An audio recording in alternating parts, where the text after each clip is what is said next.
Namaste. We're learning the Kandasana. 3 or 4 postures for me are the compulsory ones. The first is a kneeling back bend called the Ustrasana, the camel. Yeah. So because the sequence of the practice of Kandasana starts with back bend. So we need to open the discs of our spine first before we practice that method. Because in the Kandasana, it's like a flexion. And then when you round your back in the Kandasana, there's a probability of hurting your low back. So, but keeping your spine open, you develop the skill of creating healthy spaces between the discs of your spine. Good.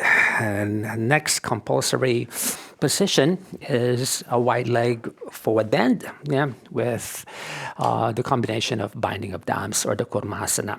So there are many variations of Kurmasana, but for the practice of Kandasana, this one is the most helpful for me with the arms and them, because the sensation of the Kurmasana is similar to the Kandasana actually.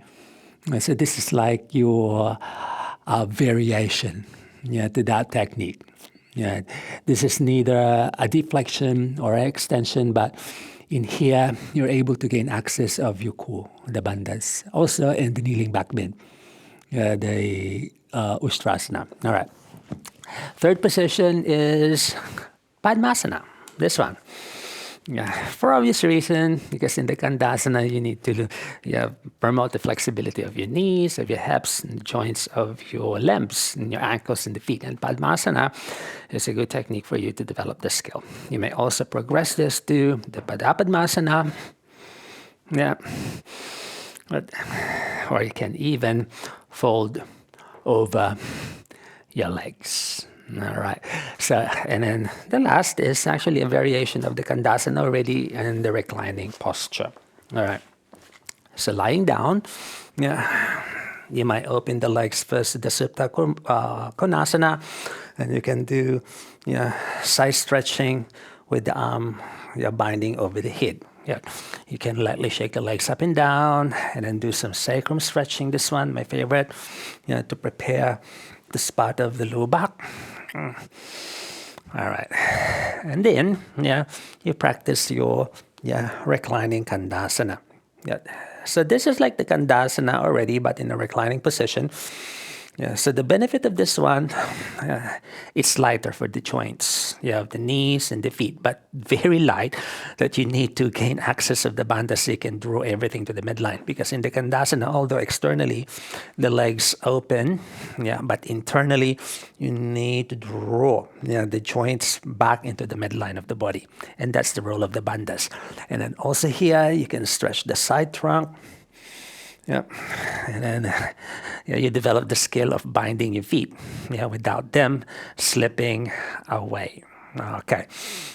And once those preparatory techniques are mastered or practiced lightly, you can do already the Kandasana and the sitting position. So those preparatory drills will help you first develop the sensitivity of your spine, because in the Kandasana you don't want to be rounding the back. Next, they train you to withstand the pressure, of course, of the rotation of the limbs.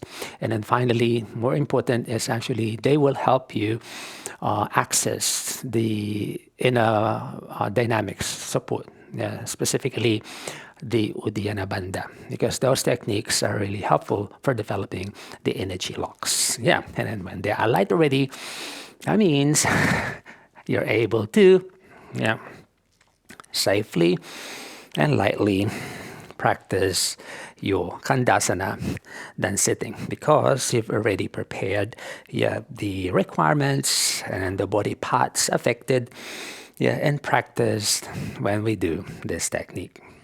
That is Kandasana.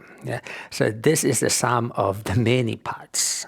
So this is the expression of the many years of preparation, not just the body, but also the breath. Because in here, you need to be able to breathe lightly, so you don't tighten the body, and you achieve the energetic benefit of this technique. Beautiful.